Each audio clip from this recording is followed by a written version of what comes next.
She woke to the sound of her daughter crying, a thin, desperate wail that cut through the pre-dawn silence of the shelter. The fluorescent lights had not yet flickered on. In the darkness, Sarah reached instinctively toward the small bundle beside her, her body moving before her mind had fully surfaced from the shallow sleep that was all the cots allowed. The baby's face was hot against her palm, flushed with the fever that had developed overnight, despite Sarah's attempts to keep her cool with dampened cloths salvaged from the communal bathroom. Around them, other bodies shifted beneath thin blankets, stirring but not waking. The shelter operated under an unspoken rule. You could make noise during waking hours, but the night belonged to silence. Sarah lifted Emma carefully, or cradling the 8-month-old against her chest as she rose from the cot. Her back protested immediately, stiff from weeks of sleeping on surfaces designed more for efficiency than comfort. She moved toward the narrow aisle between rows of beds, navigating by memory and the faint glow of exit signs mounted near the doors. In the bathroom, Sarah ran cool water over a paper towel and pressed it gently to Emma's forehead. The baby's crying softened to whimpering, then to shallow, uneven breaths. Sarah studied her daughter's face in the harsh light above the sink, noting the pallor beneath the flush, the way her small fists clenched and unclenched with discomfort. She knew she should take Emma to a clinic, but clinics required paperwork, waiting rooms, and hours she could not afford to lose. The shelter had rules about daytime absences and strict policies designed to maximize bed availability. Miss check-in, and you risked losing your spot. She had learned these calculations quickly. Every decision carried weight. Every choice eliminated others. Stay and risk Emma's fever worsening, or leave and risk losing the only stable place they had managed to secure in 3 weeks. Sarah dampened another towel and held it against the back of Emma's neck, willing the fever to break through sheer determination. When the baby finally quieted, her breathing evening into something closer to sleep, Sarah returned to the cot and sat on its edge, too alert now to lie back down. The shelter would wake fully in less than an hour. Breakfast was served at 6:30, a rotation of donated goods assembled into meals that were filling, if not nourishing. After that, residents were required to leave unless they had documentation of a medical condition or a scheduled appointment with one of the caseworkers. Sarah had neither. She would spend the day as she spent most days, moving through the city with Emma strapped to her chest, searching for work that could accommodate an infant, for resources that had not yet been exhausted, for anything that might shift the trajectory of their circumstances. Her phone, an older model with a cracked screen, showed 2% battery. She had learned to ration its use carefully, charging it in public libraries or coffee shops, where she could sit unnoticed long enough to draw power from outlets near the walls. The device held little beyond contacts she no longer spoke to, and a few saved documents she had not yet found the courage to delete. Now opening her email felt like a small act of defiance, a refusal to fully accept that the world had moved on without her. The inbox contained the usual accumulation: automated notices from services she no longer used, promotional messages from retailers she could no longer afford, reminders about bills that had long since passed into collections. She scrolled past them mechanically, her thumb moving without conscious thought, until a subject line stopped her. Estate notification. Immediate response required. Sarah stared at the words, her tired mind struggling to process them. Estate implied death, inheritance, legal structures she associated with people whose lives followed predictable paths. She opened the message, expecting spam or a scam designed to prey on desperation. Instead, she found a formal letter from a law firm she did not recognize, addressed to her by full legal name. The letter explained that a distant relative, a great-uncle she had never met and barely remembered hearing mentioned, had passed away 6 months earlier. His estate, modest in financial terms, but including a parcel of property, had entered probate. After extensive efforts to locate closer relatives, the firm had traced Sarah as the sole surviving heir. The property in question was described briefly: a decommissioned military installation located in a remote area of the southwestern desert, purchased decades earlier and held under the deceased's name ever since. Sarah read the letter twice, then a third time. The language was careful, almost apologetic, as though the firm anticipated disappointment. The installation was described as non-operational, stripped of equipment, and located far from infrastructure. The letter emphasized that while ownership would transfer to her without cost, the property carried no inherent value. It suggested she might consider donating it to a historical society or allowing it to revert to state control. The firm requested a response within 30 days to finalize the transfer. She closed the email and sat in the dim light, Emma's small weight warm against her. The instinct to dismiss the message as irrelevant rose immediately. What use was land in the desert when she could not afford rent in the city? How could a decommissioned base help her secure the stability she needed to keep her daughter safe? Yet beneath the practical objections, something else stirred, faint but insistent. The property was hers. In a world that had systematically stripped away her resources, her options, and her dignity, here was something no one could take unless she allowed it. When morning came and the shelter stirred to life, Sarah moved through the routines with mechanical efficiency. She fed Emma from a bottle of formula she had rationed carefully, changed her diaper with supplies she had stretched beyond their intended use, and packed the small bag that held everything they owned. By the time residents were required to vacate, she was already at the door. The day unfolded in its usual pattern. She walked to the library, claimed a seat near an outlet, and charged her phone while Emma dozed in the carrier. She filled out job applications on the public computers, each one a repetition of answers she had provided dozens of times before.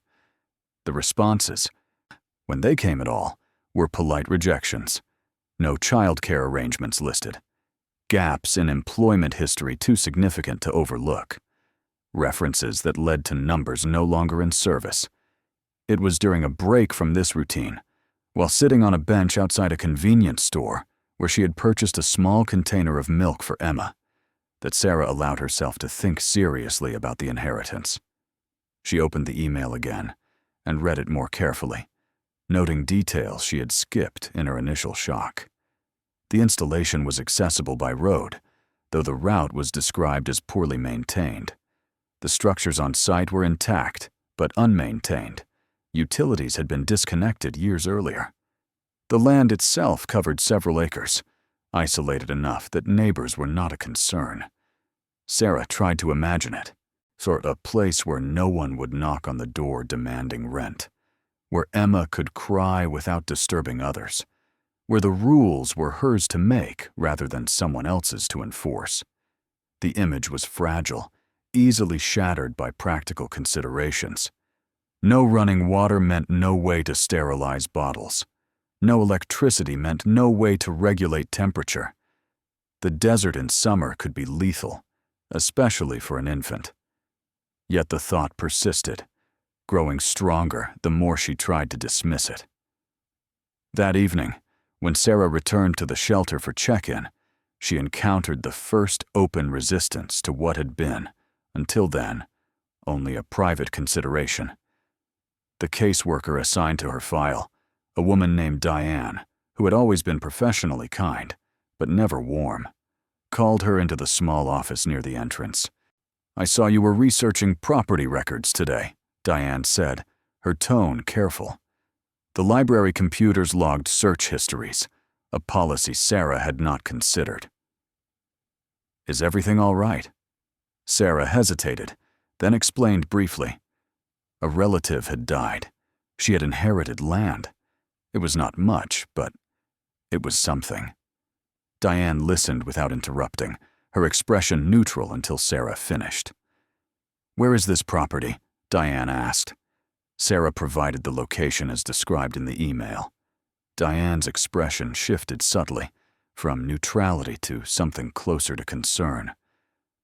"That's very remote," Diane said gently. "Have you thought about what living there would require? You have an infant. You need access to medical care, to resources.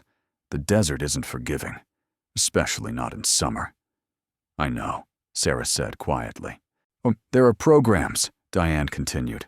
"Housing assistance takes time, but if you stay consistent with your applications, something will come through.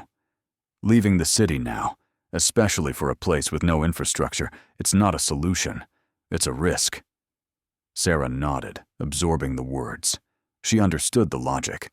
She even agreed with it. Yet when she returned to her cot that night, Emma sleeping fitfully beside her, she found herself pulling up satellite images of the coordinates listed in the email. The screen showed a landscape of pale earth and sparse vegetation. Near the center of the designated area, geometric shapes suggested human construction. Buildings arranged in deliberate patterns, roads connecting them in straight lines. Over the following days, Sarah mentioned the inheritance cautiously to a few others at the shelter. The responses varied, but the underlying message remained consistent. One woman laughed outright, asking if Sarah planned to homestead like a pioneer. Another expressed pity, assuming Sarah was being scammed and offering to review the documents herself. A third, an older man who rarely spoke, simply shook his head and said, "Desert eats people who don't respect it." The mockery was not cruel, but it was dismissive. It framed her consideration of the property as naive, impractical, even dangerous. Sarah absorbed each reaction without arguing, but privately, the dismissals began to harden her resolve. These people meant well, but they operated within systems that had already failed her. Their advice was to wait, to hope, to trust that patience would eventually be rewarded. Sarah had waited. She had been patient. The reward had been a cot in a crowded room and a daughter who deserved better. 2 weeks after receiving the email, Sarah drafted her response. She accepted the inheritance.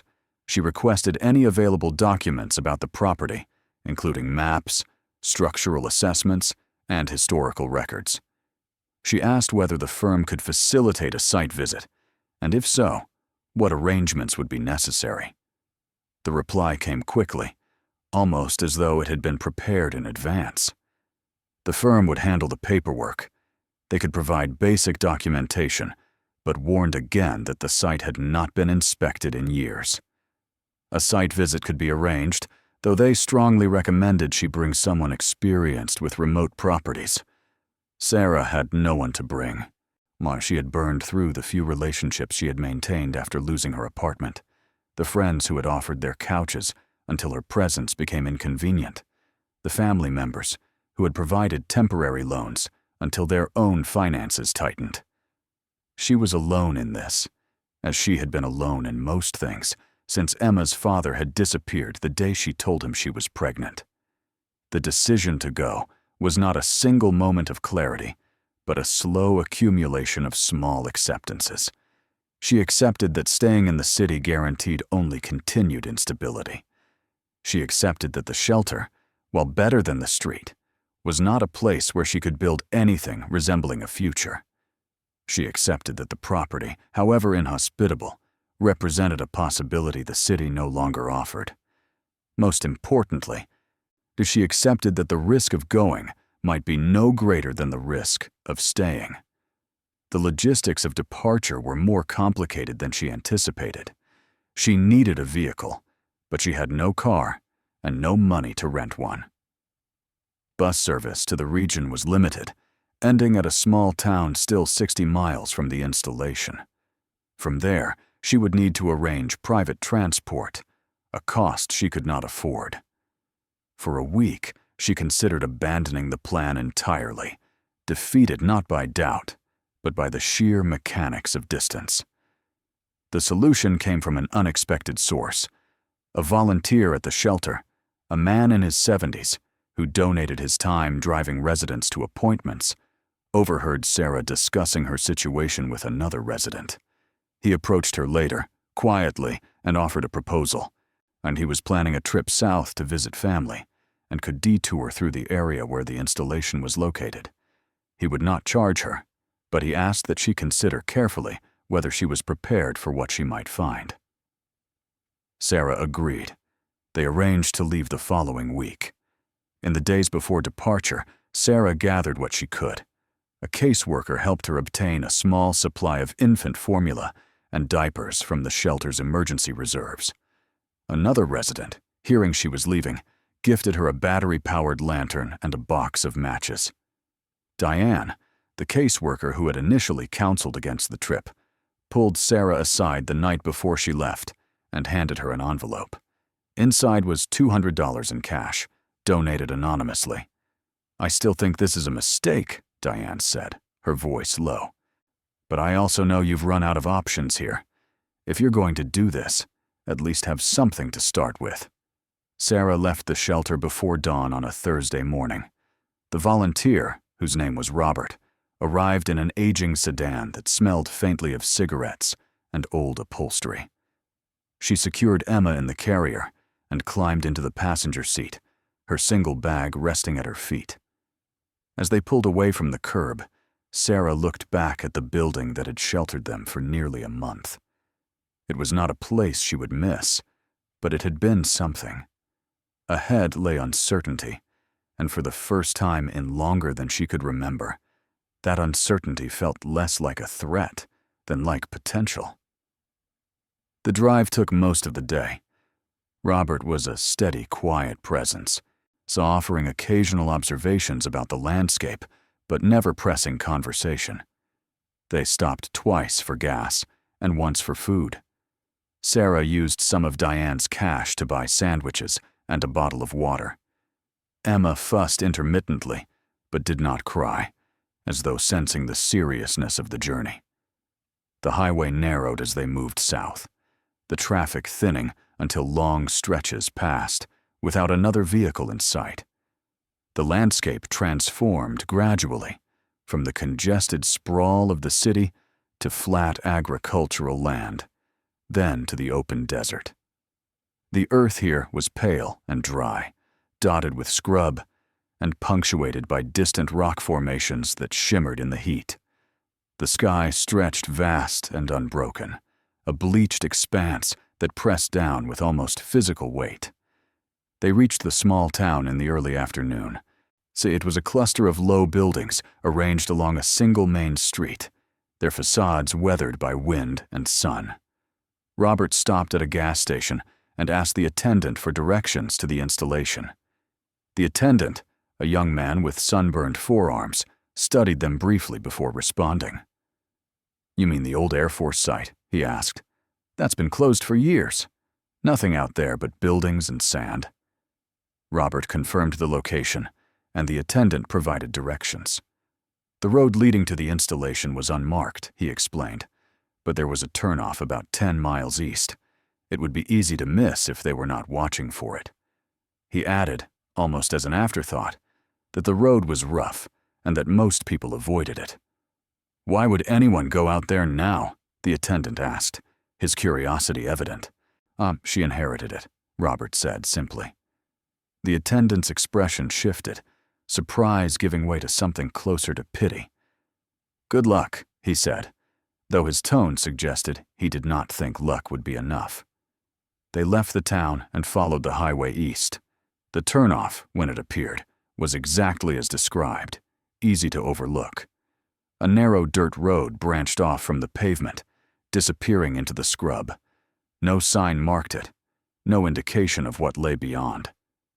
Robert slowed and turned onto the road, the sedan's suspension protesting as the surface changed from smooth asphalt to rutted dirt. The road stretched ahead in a straight line, its surface broken by erosion and overgrowth. Robert drove carefully, navigating around the worst of the damage. Dust rose behind them, coating the windows and filtering into the cabin despite the closed vents. Emma whimpered, disturbed by the rougher motion, and Sarah held her close, murmuring reassurances She did not entirely believe herself. After 20 minutes, the first structure appeared in the distance. It was low and angular, its shape standing out starkly against the flat horizon. As they drew closer, more buildings emerged, arranged in orderly rows. A perimeter fence, rusted and sagging in places but still intact, ran along the edge of the property. The gate stood open, its chain lock long since corroded away. Robert stopped the car just inside the gate and turned off the engine. The silence that followed was immediate and complete, broken only by the faint ticking of the cooling engine. Sarah stared through the windshield at the installation before them. The buildings were larger than she had expected, their walls constructed of concrete and metal, painted in colors that had faded to pale approximations of their original shades. Windows gaped darkly, some intact, others shattered or missing entirely. The ground between structures was hard-packed earth, cracked and littered with debris, fragments of metal, scattered bolts, sections of fencing that had torn free and tumbled away. "This is it," Robert said quietly. It wasn't a question. Sarah nodded. She opened the door and stepped out, her legs unsteady after hours in the car. The heat struck her immediately, dry and relentless, pressing against her skin. Emma stirred, and Sarah adjusted the carrier, shielding her daughter's face from the sun. Robert joined her, his expression unreadable as he surveyed the site. "I'll walk with you," he said. "But I need to leave before dark. The road's not safe after sunset." They moved toward the nearest building. Its entrance was a heavy metal door, partially ajar, the gap just wide enough to suggest that someone or something had forced it open long ago. Sarah hesitated at the threshold, peering into the darkness beyond. The interior was cooler, sheltered from the sun, but the air carried a stale, metallic smell. She stepped inside, allowing her eyes to adjust. The space was large and open, its purpose unclear. Metal shelving lined the walls, most of it empty, though a few pieces of equipment remained, too heavy or too damaged to be worth salvaging. The floor was concrete, cracked but intact. Overhead, exposed beams supported a ceiling that showed signs of leaking, rust stains spreading from seams and joints. Robert walked the perimeter, his footsteps echoing faintly. "Structurally, it seems solid," he said. "But there's no power, no water. You'd be starting from nothing." Sarah said nothing. She moved deeper into the building, Emma silent against her chest. At the far end, a corridor led to additional rooms, smaller spaces that might once have served as offices or storage. Most were empty, their contents stripped away. One room contained a desk, its surface covered in dust, and scattered papers that disintegrated when touched. Another held a metal cabinet, its doors hanging open to reveal empty shelves. They returned to the main space and exited through the same door. Outside, the sun had shifted slightly, casting longer shadows across the compound. Sarah counted the visible structures, at least a dozen buildings of varying sizes, some connected by covered walkways, others standing alone. Near the center of the compound stood a larger structure, taller than the rest, its walls unbroken by windows. "What do you think that is?" Sarah asked, pointing toward it. Robert followed her gaze. "Hard to say. Could be administration, could be storage. Military bases have all kinds of specialized buildings." They walked toward it, the ground crunching beneath their feet. As they drew closer, Sarah noticed details that set this building apart. The walls were thicker, reinforced with additional layers of concrete. The single visible entrance was larger, designed to accommodate vehicles rather than foot traffic. Near the door, a faded sign clung to the wall, its text mostly illegible, though one word remained partially visible: "Authorized." The door was locked, or rather, it was sealed. Heavy bolts ran along its edges, and the frame was welded shut in places. Sarah ran her hand along the surface, feeling the roughness of corrosion and old paint. This building had been secured deliberately, closed off not out of neglect, but with intention. Whatever's inside, they didn't want people getting to it easily, Robert observed. Sarah stepped back, studying the structure. It dominated the compound, its presence suggesting importance. If the inheritance held any value, any possibility beyond bare survival, it would be here. She felt it instinctively, a pull she could not explain and did not try to rationalize. Robert checked his watch. "I need to head back soon. Are you sure about this? I can take you back to town. We can figure out another plan." Sarah looked at him, then at Emma, and then at the sealed building standing silent and immovable before her. "I'm sure," she said. He nodded slowly, accepting her answer. They returned to the car, and Robert retrieved her bag from the trunk. He handed her the battery-powered lantern and reminded her to conserve its use. He pointed out the nearest building with intact windows and a door that could be secured, suggesting she start there. Then, with a final look that carried both concern and resignation, he got back in the car and drove away. Sarah stood alone in the compound, Emma asleep against her chest. The sound of the engine faded gradually, swallowed by distance and desert. When the silence returned, it was absolute. She was further from help than she had ever been, more isolated than even the worst nights on the streets had made her feel. Yet as she turned back toward the buildings, toward the sealed structure that waited at the compound's heart, she felt something she had not felt in months.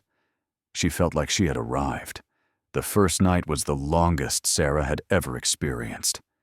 She had chosen the building Robert suggested, a smaller structure near the compound's entrance, with windows that still held glass and a door that closed, if not locked. Inside, she found a space that might once have been living quarters. Metal bed frames lined one wall, their mattresses long since removed. A row of lockers stood opposite, most hanging open, a few still latched shut. The floor was concrete, swept clean by wind that found its way through gaps in the seals. She laid out the thin blanket from her bag and created a makeshift bed in the corner, farthest from the door. Emma, exhausted from the journey, fell asleep quickly. Her small body relaxed in a way that suggested she felt safer here than she had in the crowded shelter. Sarah sat beside her daughter, the lantern set to its lowest setting, and listened to the sounds of the desert night. The wind was constant, pressing against the building with a low moan that rose and fell like breathing. Metal creaked somewhere in the darkness, expanding or contracting with temperature changes. Occasionally, a sharper sound would cut through, a piece of debris tumbling across the compound, or something small and alive moving through the scrub outside. Sarah forced herself to remain still, to resist the urge to investigate every noise. She was not accustomed to this kind of isolation and to the absence of human sound that had been the constant backdrop of her life in the city. When dawn finally broke, pale light filtering through the dusty windows, Sarah felt both exhausted and restless. Emma woke hungry, and Sarah prepared a bottle using the last of the clean water Robert had given her. As Emma fed, Sarah considered her most immediate problem: water. Without it, nothing else mattered. The installation had to have had a water source when it was operational, but whether that source still existed or could be accessed was unknown. After Emma finished eating, Sarah secured her in the carrier and began a systematic exploration of the compound. She started with the building they had sheltered in, searching each room methodically. The lockers yielded little of value, old uniforms too deteriorated to be useful, and a few personal items left behind and forgotten. In what appeared to have been a common area, she found a large map mounted behind cracked plexiglass. It showed the installation's layout, each building labeled with a designation that meant nothing to her now. B7, C3, Admin 1. But near the center of the map, a blue line indicated something promising. Water main. Sarah studied the map, tracing the line with her finger. It ran from a point marked at the compound's edge toward the central cluster of buildings, branching off to supply multiple structures. The main supply point was labeled Pump Station, located near what appeared to be the perimeter. If the system was still intact, if there was any chance of accessing water, it would be there. She left the building and oriented herself using the map she had photographed on her phone. The pump station was not far, perhaps a quarter mile, but the walk across the open compound felt exposed. The sun climbed rapidly, transforming the air from cool to warm to hot in what seemed like minutes. By the time she reached the small concrete structure marked on the map, sweat had soaked through her shirt. The pump station was partially buried, its roof barely rising above ground level. A metal hatch secured with a heavy padlock marked the entrance. Sarah examined the lock, knowing immediately she had no way to open it. The metal was old, but still solid, resistant to rust in the dry climate. She walked around the structure, searching for another access point, and found a ventilation grate on the far side. It was smaller than the hatch, but not impossibly so. Using a piece of metal debris as a lever, Sarah worked at the grate. The screws holding it in place were corroded, and after several minutes of effort, they gave way. The grate came free, revealing a dark opening just large enough to fit through. Sarah hesitated, looking down at Emma. Taking an infant into an underground space was dangerous, but leaving her above ground alone was unthinkable. She secured Emma tightly against her chest, adjusted the carrier to ensure maximum support, and lowered herself through the opening.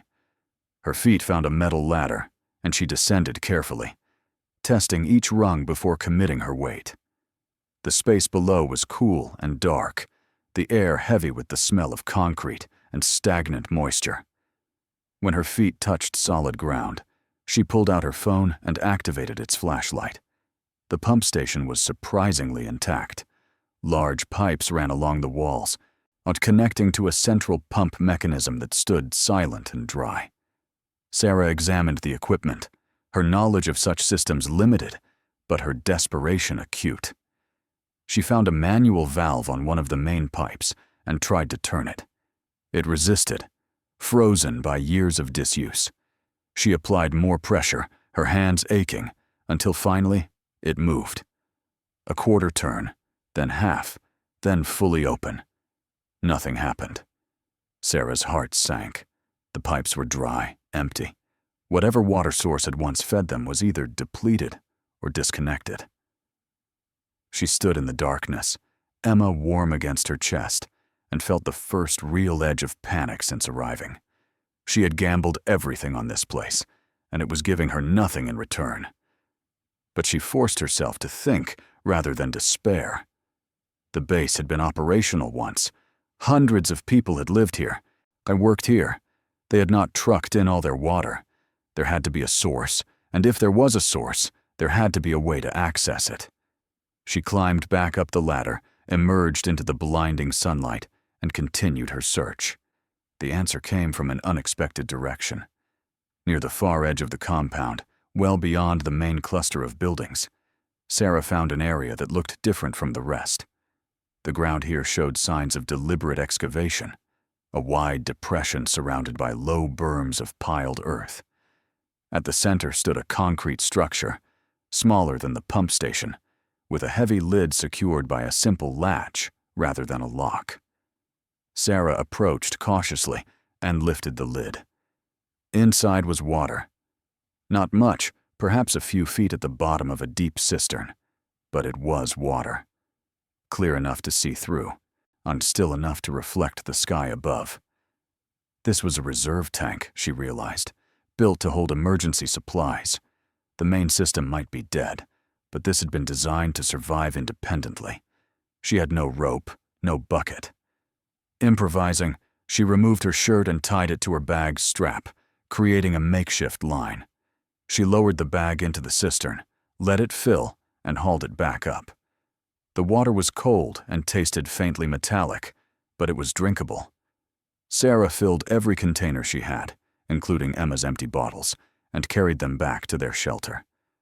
It was not a solution, merely a temporary reprieve, but it was enough to continue. Over the following days, Sarah established routines that gave structure to survival. She woke with the sun, prepared Emma's formula, and spent the cooler morning hours exploring different sections of the compound. Each building revealed fragments of the installation's history. Maintenance logs in a filing cabinet, maintenance schedules written on a chalkboard that had somehow survived, technical manuals for equipment long since removed. Most of it was meaningless to her, documentation of a world that no longer existed, but occasionally she found something useful. In one building, she discovered a storage room filled with surplus military gear. Most was degraded, but some items had been sealed in protective cases. She found blankets, still vacuum-packed and usable, a portable camping stove with fuel canisters that had not leaked, a first aid kit with supplies that had expired but were better than nothing. Each discovery felt like a small victory against the desert's indifference. The sealed building continued to draw her attention. She returned to it repeatedly, walking its perimeter, studying its construction, searching for any weakness in its defenses. The structure was approximately 40 feet square, its walls rising 20 feet above ground level. No windows broke its surface. The single entrance remained immovable, its heavy door welded shut with professional thoroughness. Whatever lay inside had been secured with the expectation that it would remain secured permanently. Sarah found markings on the building's exterior that she had missed initially. Faded stencil letters near the roofline spelled out Storage Annex B. Near the sealed door, barely visible beneath layers of weathering, was another designation. Authorized personnel only. Security level clearance required. The specificity of the warnings suggested this wasn't ordinary storage. Standard supplies did not require security clearances. One afternoon, while searching through yet another administrative building, Sarah found a document that shifted her understanding.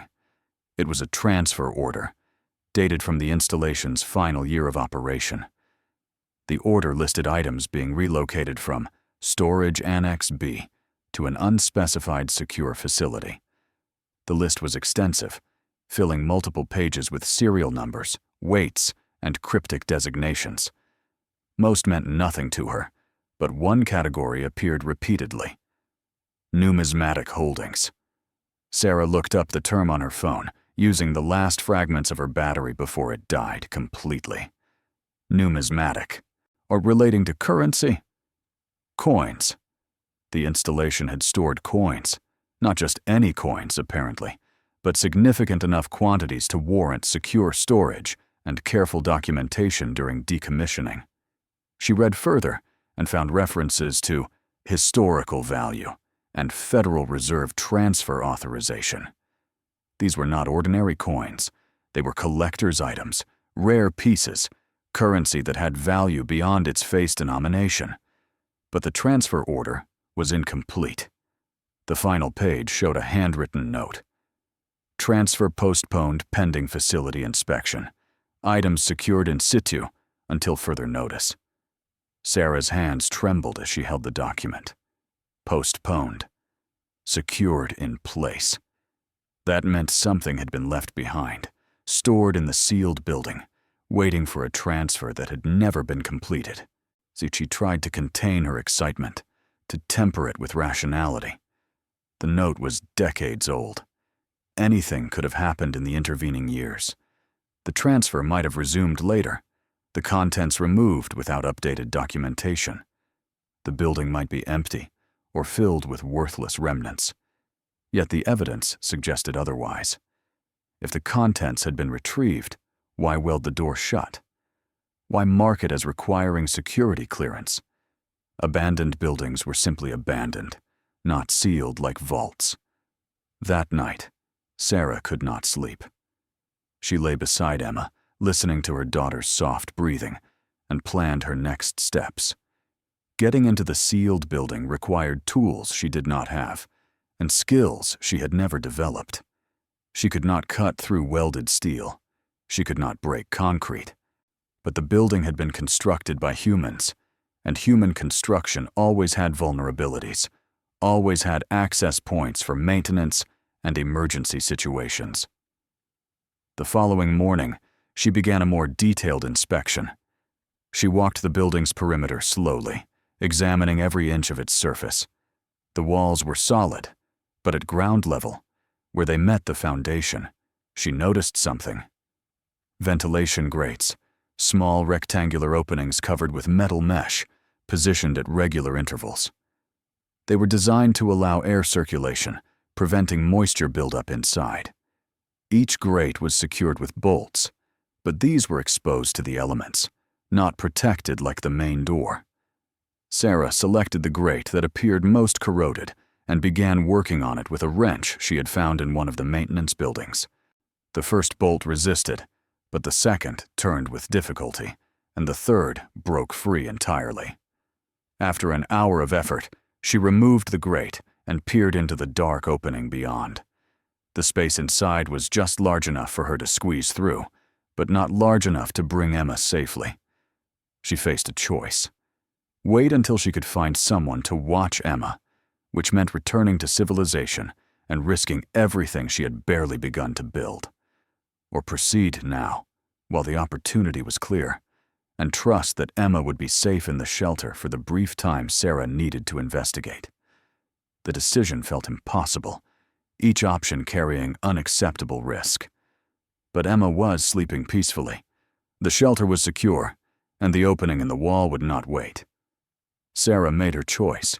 She returned to the shelter, checked Emma one final time, and left her sleeping on the blankets.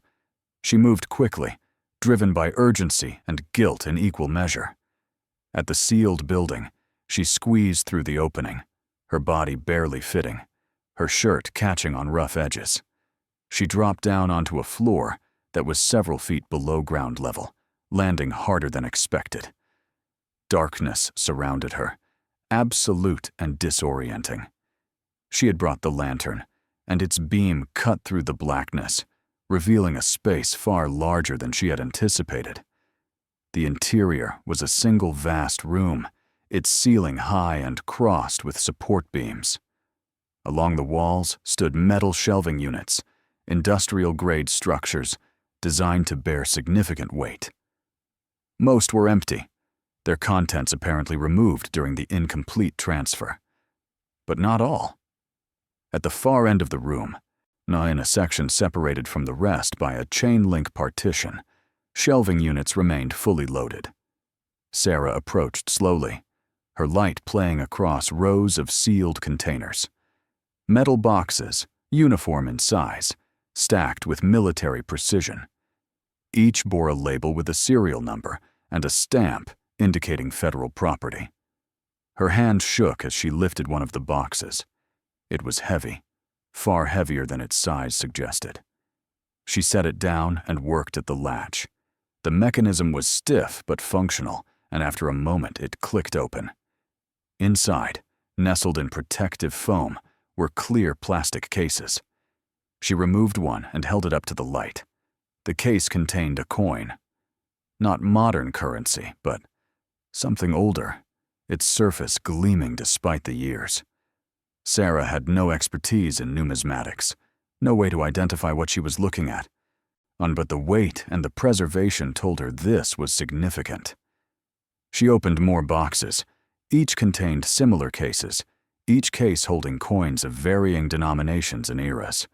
Gold coins, silver coins, copper pieces that had aged to deep patina.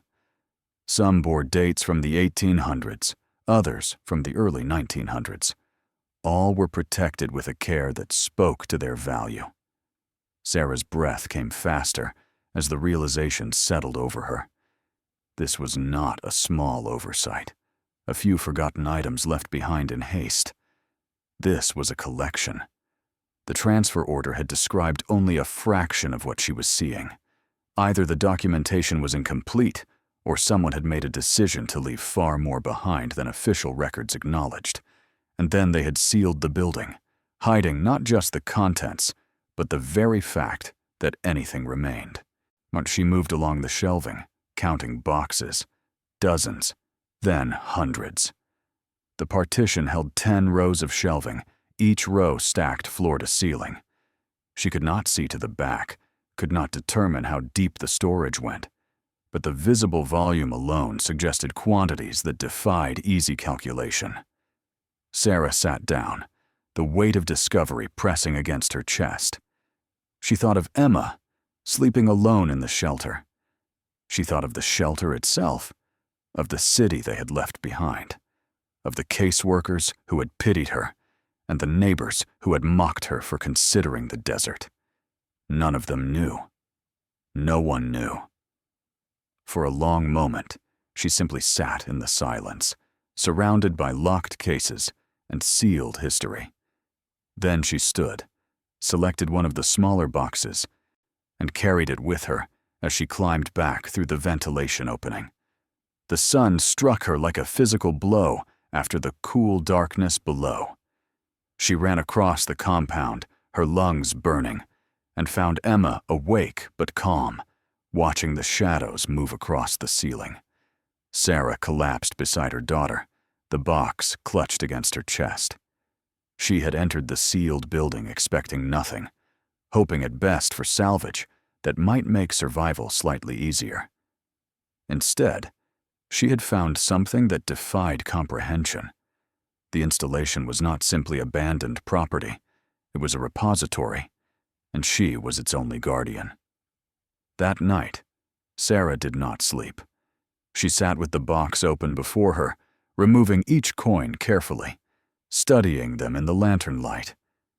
She knew nothing about their true value. Sand could not estimate what they might be worth, or how she would ever convert them into the resources she needed. But she understood that her situation had changed fundamentally. She was no longer just a homeless woman with an infant, squatting in a forgotten military base. She was the owner of something hidden, something valuable, something others had gone to great lengths to conceal.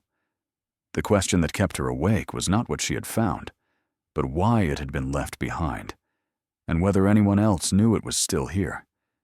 The days that followed took on a different quality. Sarah continued her routines, continued gathering water and rationing supplies, but her mind remained fixed on the sealed building and its contents. She returned twice more, each time bringing back a single box, but storing them carefully in a corner of the shelter she covered with salvaged tarps. She did not take more than that, aware that removing too much too quickly risked drawing attention if anyone happened to visit the compound. Though no one had yet, she began documenting what she found. Using paper she salvaged from office buildings, she created an inventory of the boxes she had examined, noting serial numbers, quantities, and any identifying characteristics she could discern. The work was meticulous, time-consuming, but it gave her something concrete to focus on, while Emma napped or played with the small toys Sarah had fashioned from scraps of fabric and metal. As she worked, Sarah realized she needed information. The coins were valuable, she was certain of that. But value without knowledge was merely potential. She needed to understand what she had found, needed to know how to handle it, how to protect it, how to eventually translate it into the stability she was fighting for. That required access she did not currently have. No internet, no library, no experts to consult. The isolation that had given her space to discover the cache now prevented her from understanding it. The answer came from an unexpected visit. Nearly 2 weeks after Robert had dropped her at the installation, she heard the sound of an engine in the distance. Sarah's first instinct was fear. She gathered Emma quickly and moved to a position where she could observe the entrance without being seen. A truck appeared at the gate, older and battered, its bed loaded with supplies.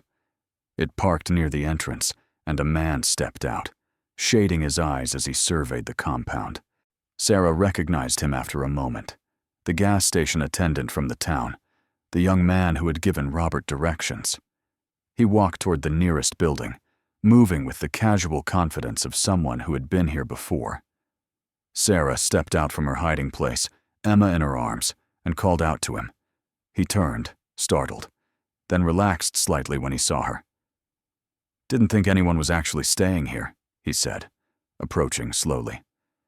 "Saw smoke from your fire yesterday. Wanted to make sure it wasn't trouble." Sarah hesitated, then decided honesty, at least partial honesty, was safer than deception. "I'm the new owner. I inherited the property." He nodded slowly, studying her and then Emma. "That must be rough. This place isn't set up for living anymore." "We're managing," Sarah said, keeping her voice neutral. He glanced around the compound, his expression thoughtful. "Look, I'm not trying to run you off, but if you need supplies, the town's got a general store. They're used to people doing odd things out here. Desert attracts that type. If you have a list, I could pick things up for you. Save you the trip." Sarah considered the offer. Trust was dangerous, but isolation was its own kind of danger. "That would help," she said carefully. "I can pay." He shrugged. "Bring money when I come back. No hurry." He paused, then added, "Name's Marcus, by the way. I come out this direction once a week checking on some of the old sites. Vandals sometimes hit them. If you see anyone else around, let me know. This place is technically on my route." Marcus returned 3 days later with the supplies Sarah had listed. Canned food, batteries, baby formula, water purification tablets. She paid him with some of Diane's remaining cash, and he left without pressing for conversation. But the connection had been established. Sarah now had a link to the outside world that did not require her to leave the compound or expose Emma to the rigors of the journey. Through Marcus, Sarah began carefully gathering information. She asked him to pick up magazines about coin collecting, books about American currency history, anything that might help her understand what she had found. He brought them without comment, perhaps assuming she had taken up a hobby to pass the time. Sarah studied them intensively, cross-referencing dates and denominations with the coins in her possession. The more she learned, the more her initial assessment was confirmed. What she had found were not simply old coins, and they were rare pieces, historical artifacts, currency from periods that collectors valued highly. Some of the gold coins dated from the California Gold Rush era. Others were pre-1933 pieces, from before the federal government had restricted gold ownership. The silver dollars included Morgan and Peace designs, specific mint years that she began to recognize as particularly sought after. But understanding value and accessing it were different challenges. Sarah could not simply load a truck with boxes and drive to the nearest dealer. Such quantities would raise questions she could not answer. Where did these come from? How did she acquire them? Were they legally hers? The inheritance gave her claim to the property, but the coins themselves had been federal property, stored here under military authority. Whether abandoning them constituted forfeiture, or whether some agency still had legal claim, was a question she had no way to answer. She decided to test the waters carefully. The next time Marcus delivered supplies, she showed him a single coin, one of the less remarkable pieces from the collection. "I found this in one of the buildings," she said, keeping her tone casual. "Think it's worth anything?" Marcus examined it briefly, then shrugged. "Could be. There's a guy in town who deals with stuff like this. Buys old coins, antiques, whatever. I could ask him if you want." Sarah hesitated, then agreed. Marcus returned the following week with a name and an offer. The dealer was interested, but wanted to see more before making a serious bid. He would pay $50 for the coin Sarah had shown, as a gesture of good faith. Sarah accepted, not because she needed the $50 particularly, though she did, but because it confirmed that a market existed. The coins could be converted. Value could be extracted, slowly and carefully, without triggering the scrutiny she feared. Over the following weeks, Sarah developed a strategy. She would sell pieces gradually, through Marcus as an intermediary, in quantities small enough to avoid suspicion. The story would be simple and partially true. She had inherited property that included old storage areas, and she was finding things as she cleaned them out. Nothing extraordinary, just salvage from an abandoned base. The dealer in town accepted this explanation without pressing further, perhaps because he had no incentive to question a source that was providing inventory at reasonable prices. The money accumulated slowly, so $50 became $100, then $500, then $1,000. Sarah used it to improve their situation at the compound.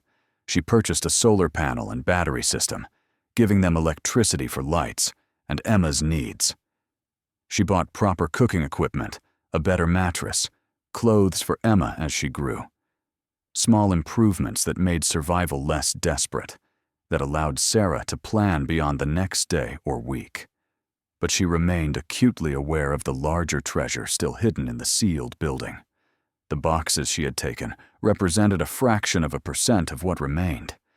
If each box contained coins worth even a few $1,000s, and there were hundreds of boxes, the total value defied easy calculation. Millions, certainly, perhaps tens of millions. The figure was abstract, impossible to process, and yet it shaped every decision she made going forward. Sarah began to notice something else during this period. The compound was not as forgotten as she had believed. Occasionally, tire tracks appeared near the fence line, too distinct to be from Marcus's weekly visits. Once, she found fresh boot prints near the sealed building, pressed into dust that should have shown only her own markings. Someone else knew about this place, or was learning about it.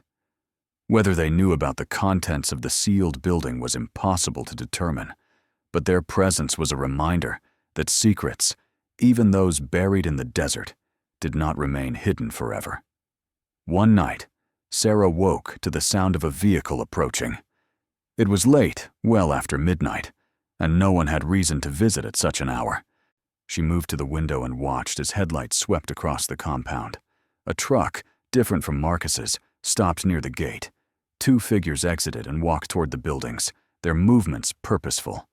They were not vandals. They were searching for something specific. Sarah held Emma close, her heart pounding. The figures moved between structures, checking doors, peering through windows. They did not appear to have tools for forcing entry, and after 20 minutes, they returned to their vehicle and drove away. But the visit marked a shift. The installation was not isolated by physical distance alone. It existed in the awareness of people who had reasons to return, who remembered what it had been, and perhaps what it might still contain. In the morning, Sarah made a decision.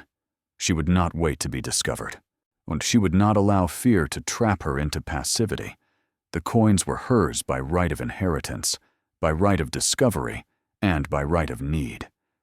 But protecting that claim required more than physical possession. It required legitimacy, documentation, and, if necessary, legal defense. She needed help, and not the kind Marcus could provide.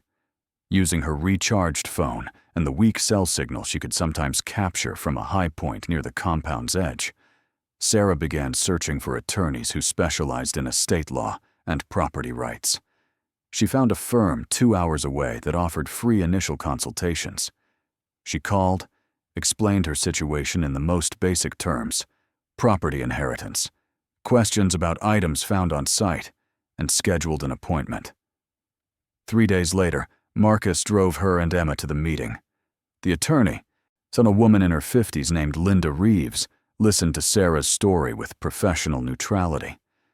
When Sarah finished, Linda leaned back in her chair and was silent for a long moment. "This is complicated," Linda finally said. "The property is yours, that's clear. But federal property stored on your land doesn't automatically become yours through possession." However, she raised a hand before Sarah could respond.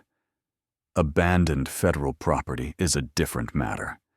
If the government made no effort to retrieve these items after decommissioning, if they left no custodian or oversight, there's an argument that they surrendered their claim.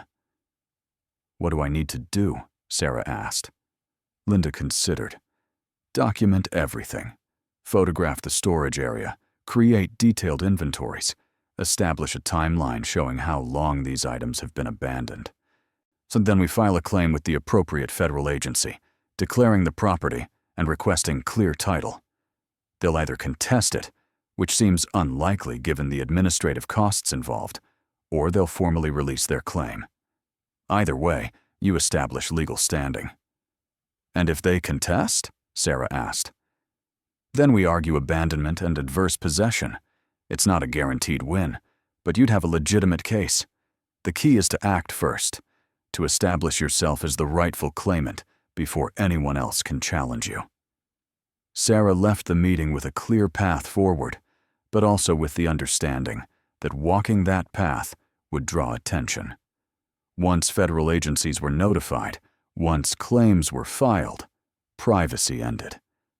The choice was between risk now and greater risk later. Sarah chose now. Over the next 2 weeks, she worked systematically. She photographed every box she could safely access, documented serial numbers, created the detailed inventory Linda had requested. Marcus helped by providing transportation when needed and acting as a witness to the documentation. He asked few questions, seeming to understand that the less he knew specifically, the safer his position remained. When the documentation was complete, Linda filed the necessary claims. The process, she warned, could take months or even years. Federal bureaucracy moved slowly, and this was an unusual case without clear precedent. But the claim was filed, the documentation submitted, and Sarah's position established. She was no longer simply occupying the installation. She was its recognized owner, asserting legal rights to everything it contained. And the response came faster than Linda had anticipated. 6 weeks after filing, Sarah received a certified letter from the Department of Defense. The tone was formal, bureaucratic, and surprisingly accommodating. The items described in her claim had been administratively written off decades earlier as lost to decommissioning. No federal agency claimed current ownership or interest. The property was hers to dispose of as she saw fit, subject to standard regulations governing the sale of precious metals and collectibles. Sarah read the letter 3 times, unable to fully absorb its meaning. The treasure she had found was legally hers. No contest, no challenge, no lengthy legal battle. The government had simply acknowledged the abandonment and released its claim. Linda explained that this was likely the most efficient outcome from the government's perspective. Contesting the claim would cost more than the recovery was worth, and acknowledging Sarah's ownership created no meaningful precedent that might complicate future situations. That night, Sarah sat alone in the shelter, Emma sleeping beside her, and allowed herself to feel something she had not permitted in months. Hope.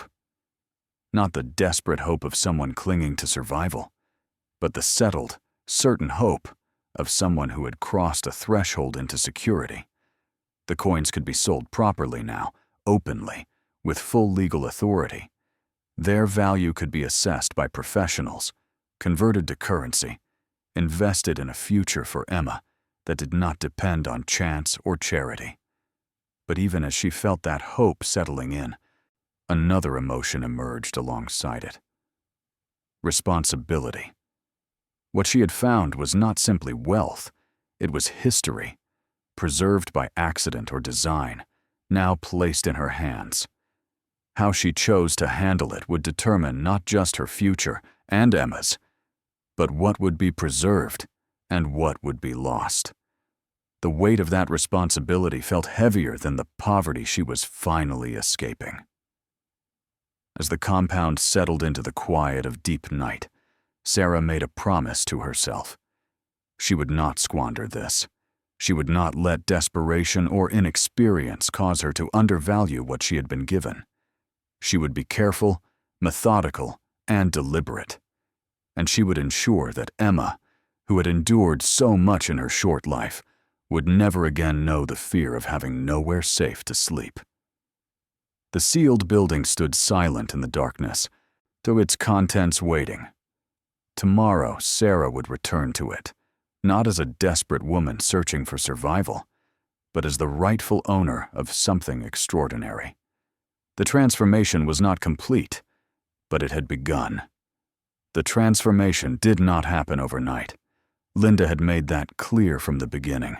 Converting a collection of rare coins into liquid assets required patience, expertise, and careful navigation of markets that operated on reputation and provenance. Sarah understood this intellectually, but understanding did not make the waiting easier.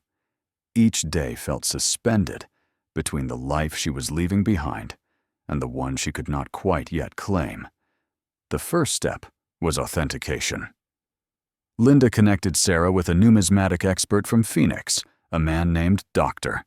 Philip Garrison, who had spent 40 years evaluating collections for museums, estates, and private collectors. His credentials were extensive, his reputation unimpeachable. When Linda first described what Sarah had found, Philip had been skeptical. Stories of hidden military treasures circulated regularly in his field, most of them fabrications or misunderstandings. But the documentation Sarah provided, the serial numbers matching federal records, the photographs showing institutional storage methods, convinced him to make the drive. Philip arrived on a Tuesday morning in early autumn, when the desert heat had finally begun to release its grip.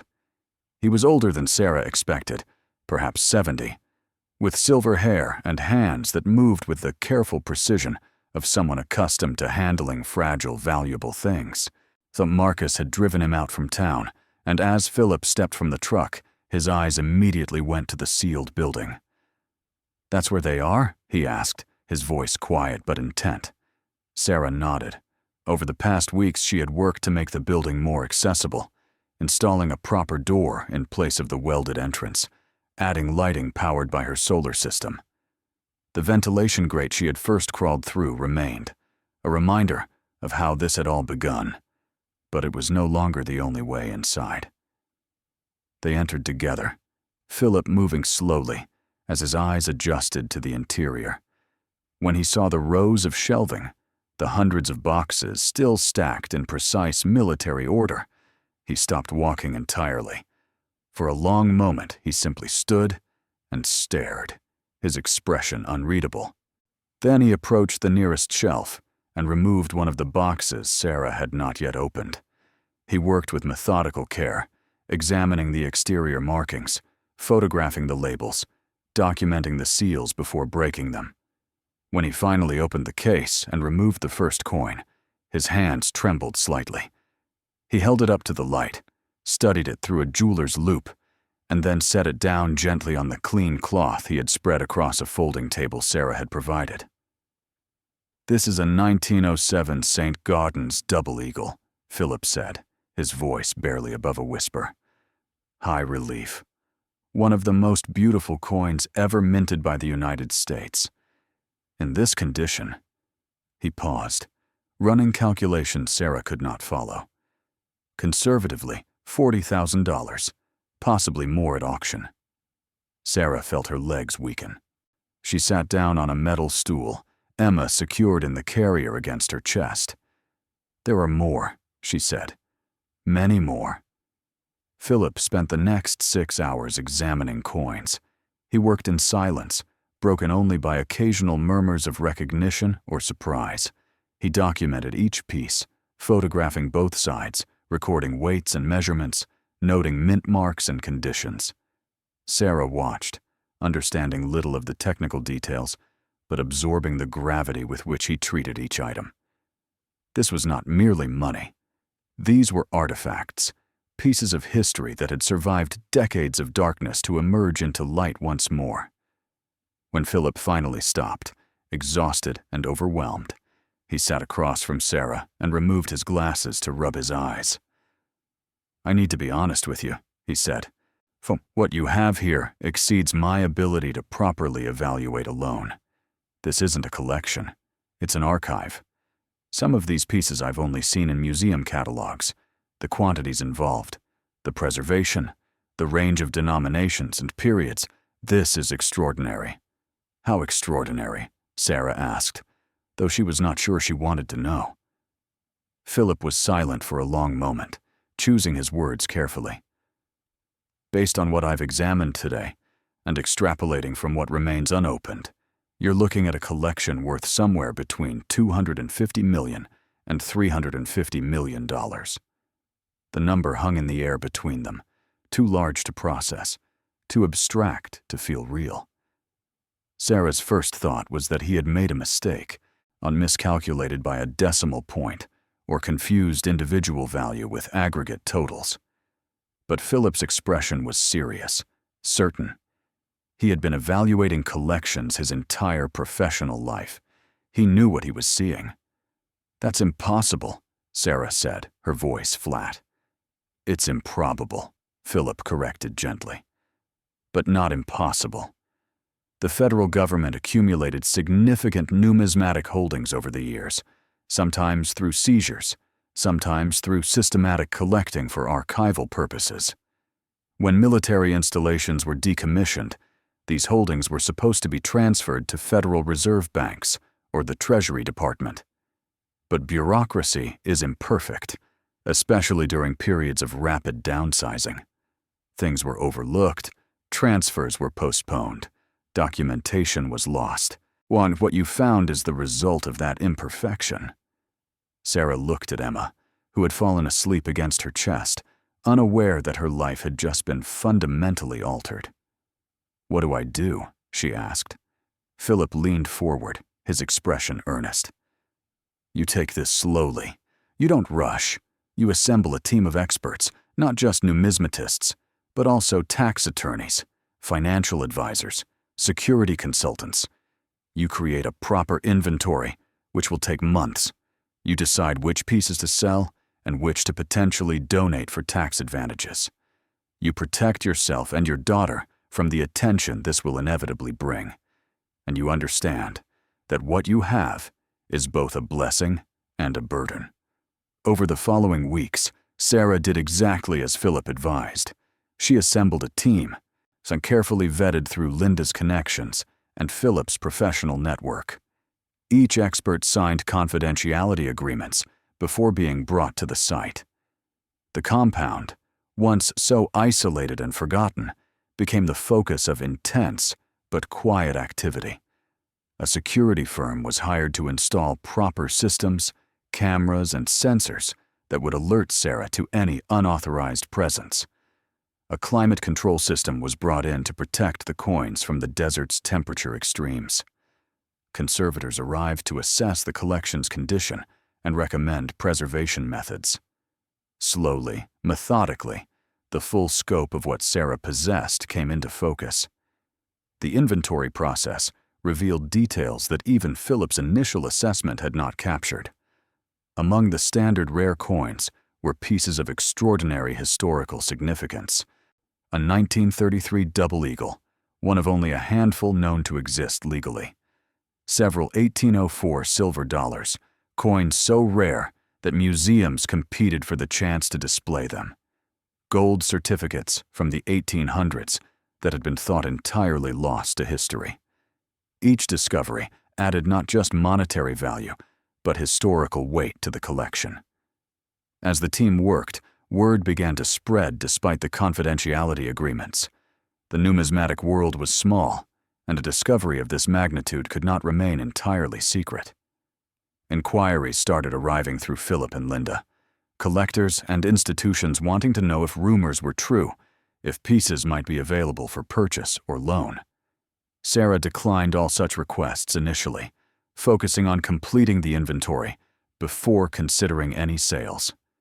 But the spreading awareness brought complications. Some media outlets began calling, having pieced together fragments of the story. A homeless woman discovers military treasure in the desert. The narrative was compelling, almost irresistible to journalists looking for human interest stories. Sarah refused all interview requests, but that did not stop speculation and coverage from appearing. Articles ran in local papers, then regional publications, and eventually in national media. The attention was disorienting. Sarah, who had spent months in near total isolation, suddenly found herself the subject of intense curiosity. Reporters came to the compound's gate, only to be turned away by the security personnel now stationed there. Photographers with long lenses tried to capture images from outside the fence. The installation, once so forgotten that even locals rarely thought of it, became a destination for the curious and the opportunistic. Marcus, whose weekly supply runs had been Sarah's lifeline during the hardest months, found himself fielding questions from people who had heard he knew her. To his credit, he revealed nothing, maintaining the same neutral discretion he had shown from the beginning. But even his reticence could not prevent the story from taking on a life of its own, growing with each retelling until the facts became difficult to separate from embellishment. It was during this period that Sarah began to hear from people she had left behind. The shelter director, Diane, reached out through Linda's office, not asking for anything, simply wanting to know if Sarah and Emma were safe. Sarah called her back, and they spoke for nearly an hour. While Diane admitted she had never expected the inheritance to amount to anything significant. "I thought you were making a terrible mistake," she said, her voice carrying genuine regret. "I'm glad I was wrong." Others were less gracious. Former acquaintances, people who had turned away when Sarah needed help, suddenly remembered their connections and reached out with congratulations that felt performative and hollow. Sarah responded to none of these messages. She had learned during her months of desperation who had been willing to help and who had simply offered empty sympathy. The transformation in her circumstances did not obligate her to pretend those memories had changed. The most difficult contact came from Emma's father. He appeared at the compound gate one afternoon, having tracked Sarah down through news coverage. The security team called Sarah before allowing him entry, and she stood for a long time considering whether to refuse him. But curiosity, or perhaps the need for closure, led her to agree. They met in the shelter building Sarah had first occupied, the space that still felt most truly hers, despite the improvements she had made throughout the compound. He looked different than she remembered, older somehow, though less than 2 years had passed since she had last seen him. He tried to explain his absence, offering justifications that sounded rehearsed and insufficient. Sarah listened without interrupting, Emma playing on a blanket between them. When he finished, Sarah spoke quietly but firmly. "You left when I needed you most. You chose to disappear rather than take responsibility. I don't hate you for that, but I also don't owe you forgiveness or access to the life we've built without you." He tried to argue, to suggest that Emma deserved to know her father, that his presence now should count for something. Sarah cut him off. "If you want to be part of Emma's life, we can discuss that through attorneys. But you don't get to reappear, because you've decided the situation has changed to your advantage. That's not how this works." He left angry, and Sarah never heard from him again. The encounter left her shaken, but also strangely resolved. The money had not changed who she was or what she valued. It had simply given her the resources to enforce boundaries she should have been able to maintain all along. As autumn deepened into winter, the inventory neared completion. The final count revealed a collection even more extensive than Philip's preliminary estimates had suggested. Including the various rare pieces, the total value was revised upward to approximately $310 million. The number remained abstract, too large to internalize, but its implications were concrete. Sarah and Emma would never face financial insecurity again. More than that, they had resources sufficient to build something meaningful, something that extended beyond their own needs. The decision of what to do with such wealth occupied Sarah's thoughts constantly. Philip and her financial advisors presented various options. She could sell the entire collection at auction, converting it to cash in a single dramatic event. She could sell pieces gradually, while maintaining control over the process and potentially maximizing returns. She could donate significant portions to museums, securing tax advantages while ensuring the historical artifacts were preserved for public benefit. Each approach carried different advantages and risks. Sarah surprised her advisors by choosing a hybrid strategy. She would retain a portion of the collection, pieces she felt personally connected to or that held special historical significance. These would eventually go to museums through planned donations, structured to provide tax benefits while ensuring the coins were properly curated. Another portion would be sold gradually through carefully managed auctions, providing the liquid assets she needed for immediate and long-term security. The most commercially valuable pieces, to the ones that existed in sufficient quantities that selling them would not deprive the historical record, would be auctioned over a period of several years. The first auction was scheduled for the following spring. It would include a curated selection of approximately 200 pieces, chosen to test market appetite while establishing Sarah's collection as a legitimate source of museum-quality numismatic material. Philip worked with the auction house to create a catalog that told the story of the coins without sensationalizing Sarah's circumstances. The focus remained on the artifacts themselves, their historical context, and their exceptional preservation. As preparations for the auction proceeded, Sarah began to make practical changes to her life. She could not continue living at the installation indefinitely, despite the improvements she had made. Emma needed stability, access to education and healthcare, connection to a community. Sarah purchased a house in Phoenix, modest by the standards of her new wealth, but palatial compared to anything she had imagined during those desperate months in the shelter. The house had a yard where Emma could play safely, bedrooms with doors that locked, a kitchen with running water, and appliances that worked without improvisation. Moving felt both liberating and disorienting. The installation had been the site of her greatest discovery, but it had also been shaped by survival and isolation. Leaving it behind meant accepting that chapter of her life had ended, that she was entering a new phase with different challenges and possibilities. She kept the property, for installing a permanent caretaker to maintain security and preserve the sealed building's contents. But she no longer lived there, no longer woke to the sound of desert wind against metal walls. The auction exceeded all projections. Bidding was intense, with collectors and institutions competing for pieces they had never expected to see available for purchase. The final total, after the auction house's commission, was $18 million. Sarah attended remotely, watching the proceedings on a video feed from her new home, Emma asleep in her lap. When the final hammer fell, she felt neither elation nor relief, only a quiet acknowledgement that the process she had begun months earlier was now irreversibly in motion.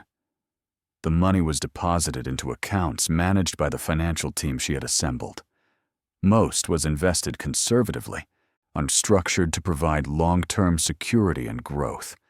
A portion was set aside for Emma's future, education, and opportunities that would be available to her without qualification or limitation. Another portion Sarah designated for charitable purposes, though she had not yet determined the specific causes she wanted to support. The media attention intensified after the auction.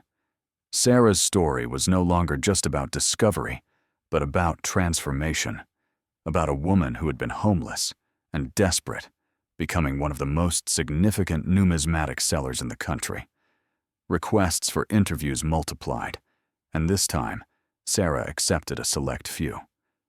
She chose carefully, speaking only to journalists who seemed interested in accuracy rather than sensation, who wanted to understand the full arc of her experience rather than reducing it to a simple rags-to-riches narrative.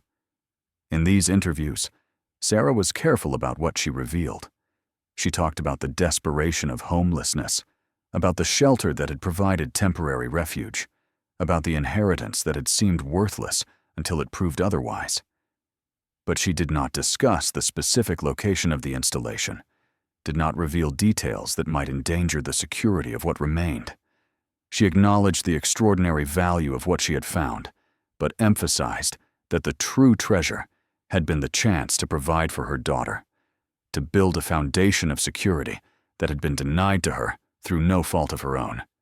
One interview in particular stayed with her. The journalist, a woman who specialized in stories about economic inequality and survival, asked Sarah what she would say to people who were currently in situations similar to where she had been months earlier. Sarah thought carefully before answering. "I can't tell people that what happened to me will happen to them," she said. "What I found was extraordinary and unlikely. But what I learned is that you have to keep looking for possibilities, even when every rational calculation says there's no point. The inheritance seemed worthless. Everyone told me it was worthless. Going to the desert felt like giving up on practical solutions. But sometimes the practical solutions have already failed, and all you have left are the impractical ones." The response to that interview was overwhelming. Sarah received thousands of messages from people in desperate situations, sharing their stories, asking for advice, sometimes asking directly for financial help. She could not respond to them all, but she read many of them, and they shaped her thinking about what to do with resources she had never expected to possess. She established a foundation, quietly at first, without publicity or announcement. Its focus was narrow and specific, supporting single mothers who were homeless or at risk of homelessness, particularly those with infants or very young children. The foundation provided direct financial assistance, no strings attached, no requirements for how the money was spent. The philosophy was simple.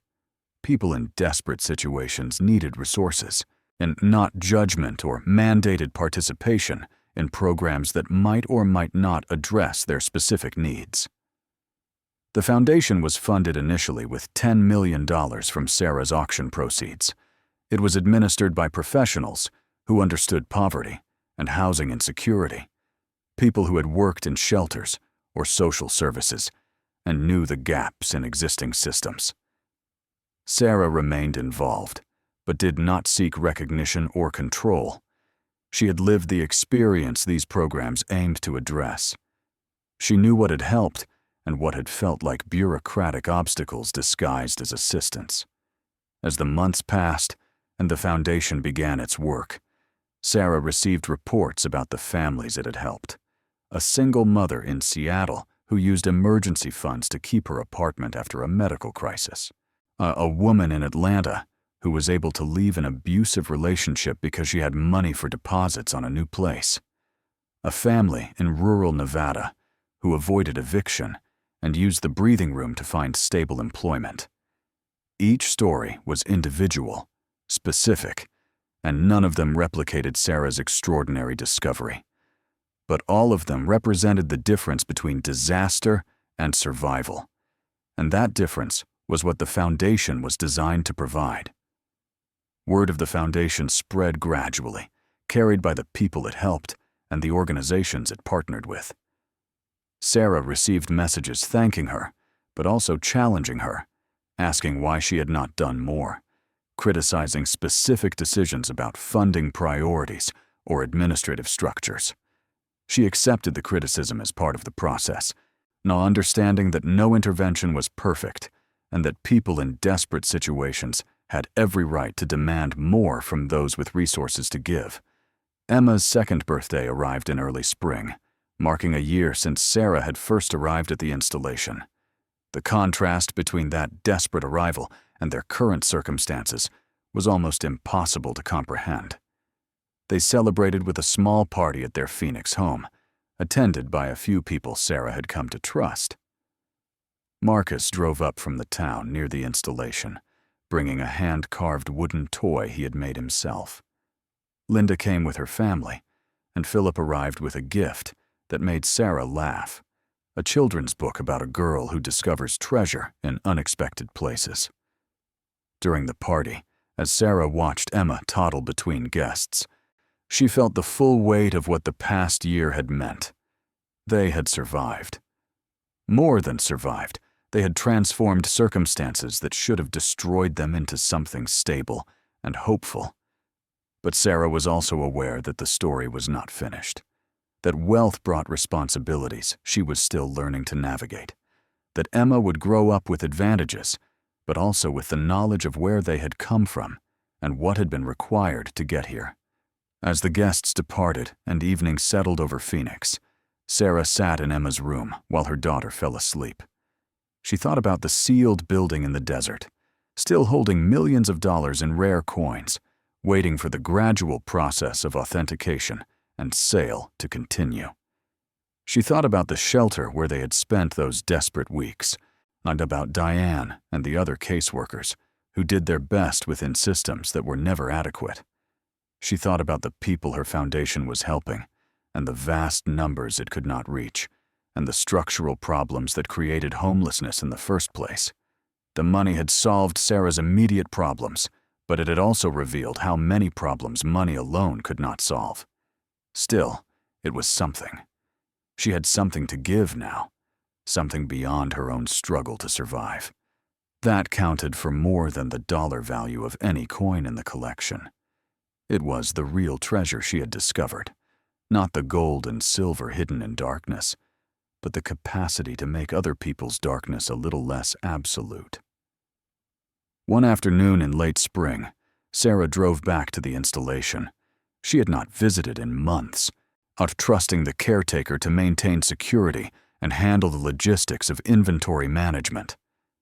But she felt pulled back, wanting to see the place again, to walk through the compound that had been both prison and salvation. The site looked different. New fencing secured the perimeter properly. The buildings that had been falling apart were now stabilized, if not fully restored. Solar panels covered several roofs, providing power for the climate control systems that protected the remaining collection. It looked less like an abandoned ruin and more like what it actually was, a secure storage facility for items of extraordinary value. Sarah walked through the compound slowly, retracing the paths she had walked during those early desperate days. She visited the shelter building where she and Emma had first slept, where she had rationed water and wondered if they would survive. The space was empty now, cleared of the makeshift arrangements that had made it barely habitable. It felt smaller than she remembered, almost claustrophobic. She tried to reconcile her memory of it with its physical reality and found the task impossible. Memory and experience had diverged too far. She entered the sealed building, no longer sealed, and stood among the rows of shelving. Most of the boxes had been removed by now, taken to secure facilities where they could be properly cataloged and prepared for eventual sale. But enough remained to give a sense of what had been hidden here, the scale of what chance and bureaucratic oversight had left behind. Sarah picked up one of the remaining cases and held it, feeling its weight. And thought about the moment she had first climbed through the ventilation grate, desperate and alone, expecting nothing.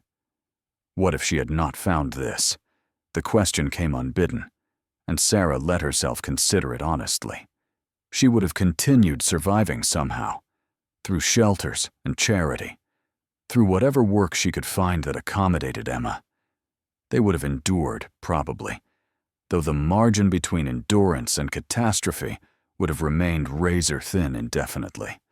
Or they would not have endured, and Emma would have been placed in foster care, and Sarah would have joined the ranks of people who simply disappeared from systems that had no more resources to offer them. The thought was sobering but not paralyzing. She had found this. The coins had been here, waiting, and she had been desperate enough and determined enough to keep searching when reason said to stop. That was not luck alone. It was also the refusal to accept that desperation was a permanent state, that her circumstances defined the limits of what was possible. As Sarah prepared to leave the installation for what she suspected might be the last time. She stood at the gate and looked back at the compound. The sun was setting, casting long shadows across the buildings. The desert beyond the fence stretched empty and indifferent, unchanged by everything that had happened here. This place would continue to exist, holding what remained of the collection until the final pieces were sold and the installation returned to the slow decay of abandonment. But its role in her story was complete. She drove back to Phoenix as darkness fell, arriving home to find the babysitter reading to Emma before bed. Sarah paid her, thanked her, and then sat with her daughter, pulling her close. Emma was too young to remember the shelter, too young to understand what her mother had endured to give her this stability. Someday, Sarah would tell her. She would explain where they had come from, what they had found, and what it had meant. But for now, it was enough that Emma was safe, fed, loved, and unaware that her life might have been drastically different if not for chance and desperation and hidden treasure in the desert. The following months brought continued media attention, though Sarah became more selective about engaging with it. She did one final interview with a documentary filmmaker who wanted to explore the full arc of her story. The resulting film was honest and unsentimental, on showing both the desperation of homelessness and the disorienting complexity of sudden wealth. It did not simplify Sarah's experience into a fairy tale, did not pretend that money had solved all problems or that her situation was replicable. Instead, it presented her story as what it was: singular, improbable, and yet revealing about systems that created homelessness and about human capacity for endurance. The documentary aired to significant attention, generating renewed interest in both Sarah's foundation and in broader discussions about poverty, housing, and social safety nets. Sarah used the attention strategically, advocating for policy changes that would make stories like hers unnecessary. She argued, in interviews and op-eds, that no one should have to discover hidden treasure to escape homelessness, and that basic security should not depend on extraordinary luck. The work was exhausting and sometimes frustrating. People wanted simple narratives, inspirational stories that confirmed their beliefs about effort and reward. Sarah's actual experience was more complicated, shaped by factors beyond her control and by privilege she had possessed even in her worst moments: education, language skills, whiteness, things that had made her marginally less vulnerable than others in similar situations. She tried to acknowledge these complexities while still advocating for change, walking a line between hope and honesty that was never easy to maintain. By the time Emma turned 3, Sarah had settled into a rhythm that felt sustainable. The foundation was operating effectively, helping hundreds of families while building infrastructure to reach more. The collection continued to generate income through carefully managed auctions, with proceeds divided between Sarah's own security, Emma's future, and charitable work.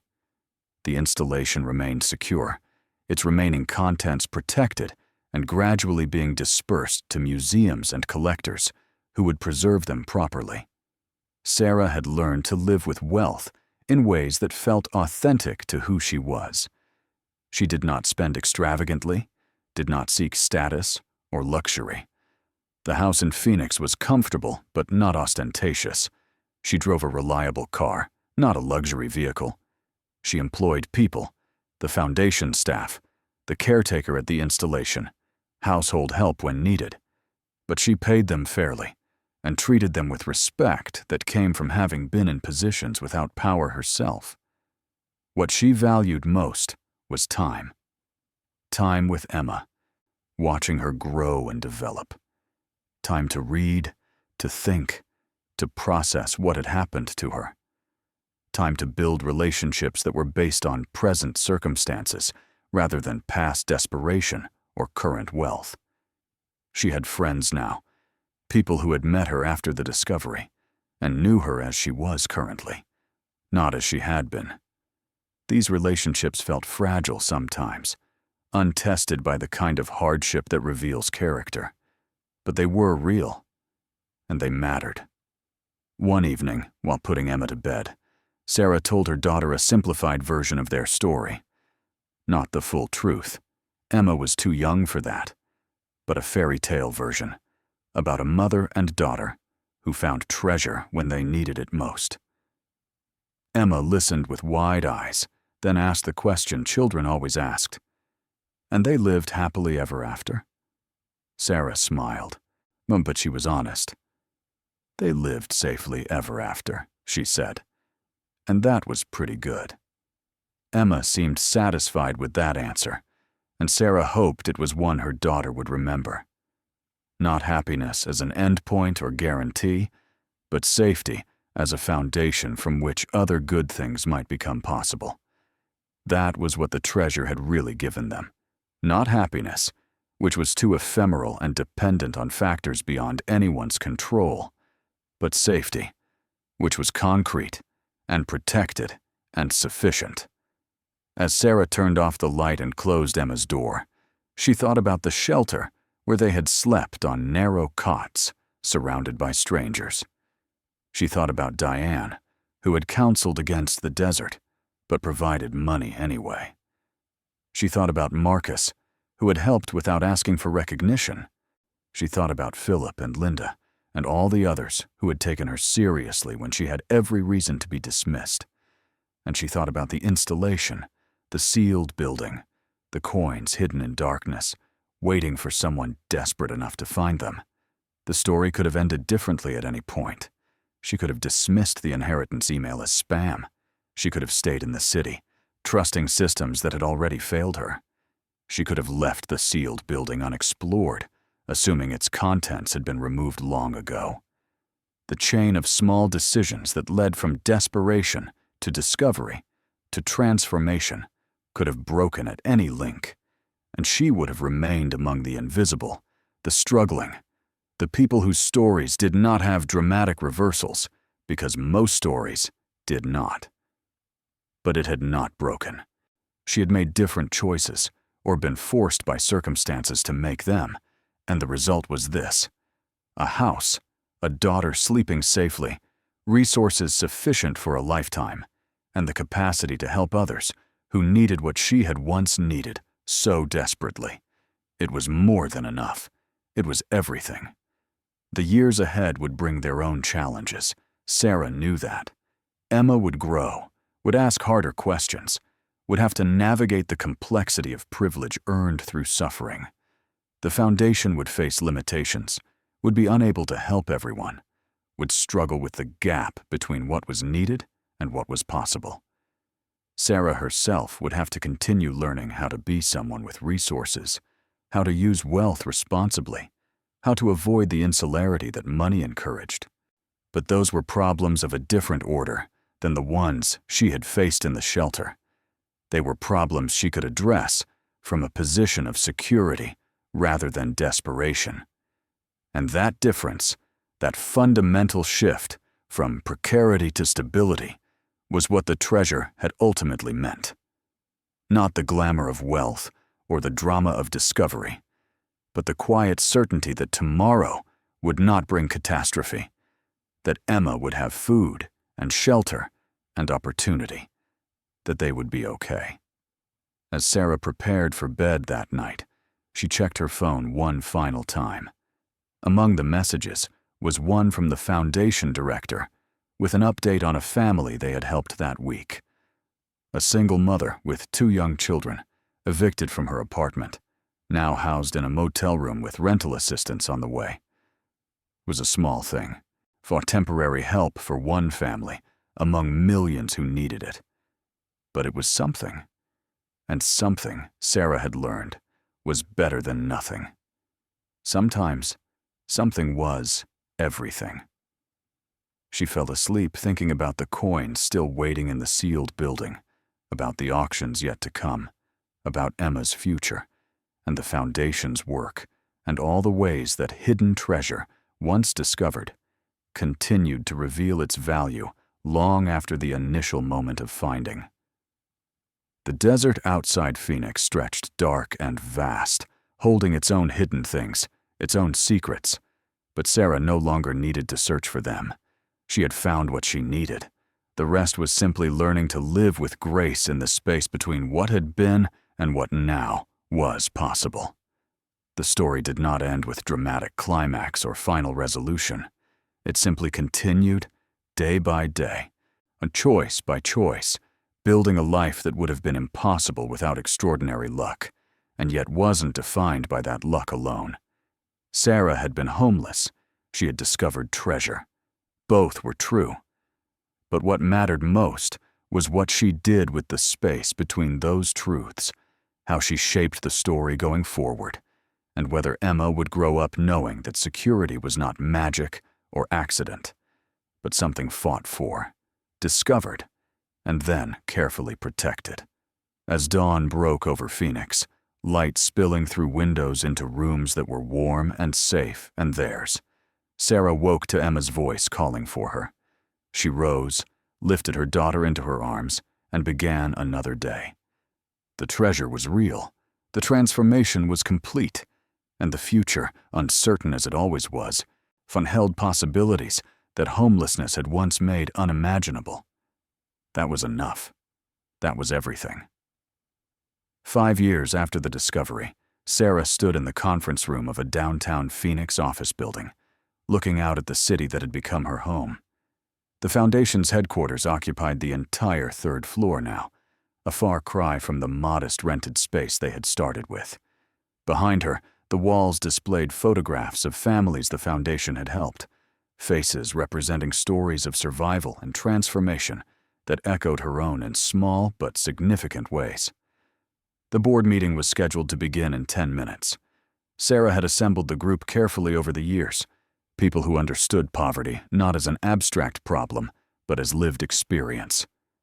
Former caseworkers, housing advocates, and people who had themselves been homeless and fought their way back to stability. They did not always agree with Sarah's decisions, and that was exactly why she valued them. Her phone buzzed with a message from Emma's school. The 7-year-old had won a writing competition, a story about a girl who lived in the desert and found magic in unexpected places. Sarah smiled, recognizing the thread of their history woven into her daughter's imagination.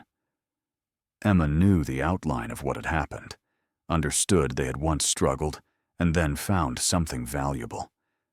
But the full details, the weight of $300 million, the months of genuine desperation, those Sarah saved for when her daughter was older and could process them without being defined by them.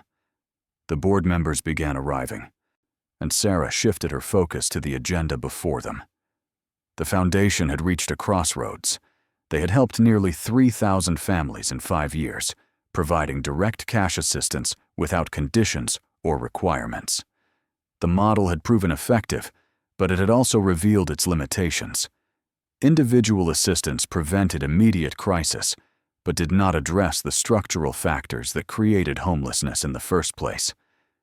The board meeting today would determine whether to expand their mission or remain focused on emergency intervention. Marcus entered the room, looking uncomfortable in the suit he wore for formal occasions. Sarah had invited him to join the board 2 years earlier, and his perspective as someone who had witnessed her situation from the beginning grounded discussions that could otherwise become too theoretical. He nodded at Sarah and took his seat, already reviewing the material she had distributed. Dr. Garrison arrived next, moving more slowly than he had during his first visit to the installation. He had become not just an advisor on the collection, but a friend, someone who understood the strange intersection of history and chance that had brought Sarah to where she stood now. Philip had helped facilitate donations of significant pieces to several museums, ensuring the coins were preserved for public benefit, while securing tax advantages that allowed the Foundation to expand. The meeting proceeded with the efficiency Sarah insisted upon. Reports were presented, budgets reviewed, outcomes analyzed. The Foundation's success rate was impressive by any measure. families who received assistance were significantly more likely to achieve housing stability than those who relied on traditional shelter systems. The data supported what Sarah had known instinctively, that trust and resources were more effective than surveillance and conditions. But the debate that consumed the final hour was fierce. Should they expand into policy advocacy, using their platform and resources to push for systemic change? Or should they maintain their focus on direct service, accepting that they could not solve homelessness, but could help individual families survive it? Sarah listened more than she spoke, aware that her voice carried disproportionate weight, and wanting the board to arrive at consensus rather than deference. The decision, when it came, was to pursue both approaches, but in careful balance. The foundation would continue its direct assistance programs while allocating a portion of resources toward advocacy work. They would fund research into housing policy, support grassroots organizing efforts, and use Sarah's public platform to amplify voices that were typically excluded from policy conversations. It was a compromise that satisfied no one completely, which Sarah took as a sign they had found the right path. After the meeting concluded and board members departed, Sarah remained in the conference room, reviewing notes and considering implementation strategies. She heard the door open behind her and turned to find Linda, who had transitioned from legal advisor to foundation board chair over the years. "You're thinking about the installation again," Linda said, reading Sarah's expression with the accuracy that came from long acquaintance. Sarah nodded. "The caretaker sent photos yesterday. The desert is reclaiming it. Even with maintenance, the buildings are deteriorating." "You could restore them," Linda suggested. "Turn it into something permanent." "I know," Sarah said, "but I'm not sure I want to preserve that place. It served its purpose. Maybe it should return to the desert." Linda sat down across from her. "Have you decided about the final auction?" This was the question Sarah had been avoiding for months. The last significant portion of the collection remained in secure storage, pieces too valuable or too historically important to sell casually. Philip had been urging her to schedule a final major auction, one that would generate enough capital to endow the foundation permanently, ensuring its work could continue regardless of her personal involvement or future economic conditions. The estimated return was substantial, potentially another $100 million. But selling those final pieces meant closing a chapter definitively. As long as coins remained, Sarah maintained a tangible connection to the discovery, to the moment that had changed everything. Once they were sold and converted to abstract capital, that connection would exist only in memory and documentation. "I'm not ready," Sarah admitted. "I know that's not rational. I know we don't need the physical coins to remember what happened. But I'm still not ready." Linda accepted this without argument. She had learned that Sarah's decisions, even when they appeared to resist logic, usually emerged from considerations that proved wise over time. "For then we wait," she said simply. That evening, Sarah picked Emma up from school and listened to her daughter's excited description of the writing award. Emma's teacher had encouraged her to develop the story into something longer, perhaps a book that could be published through one of the programs for young authors. Emma wanted to know if that was allowed, if it was okay to write about their story, even in fictional form. Sarah considered the question carefully as she drove them home. "You can write whatever stories you want," she said finally. "But remember that some things are private, just for us. The magic in your story, that can be anything you imagine. It doesn't have to be exactly what happened." Emma nodded seriously, already lost in thoughts about plot developments and character arcs.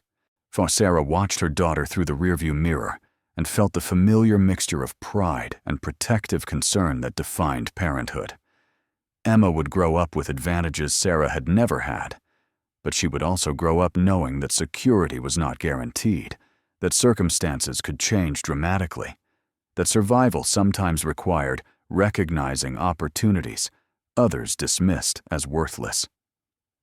At home, Sarah prepared dinner, while Emma worked on homework at the kitchen table. The house felt lived in now, filled with the accumulation of years rather than the sparse necessity of their first months. Photographs lined the walls, capturing Emma's growth and the gradual expansion of their life.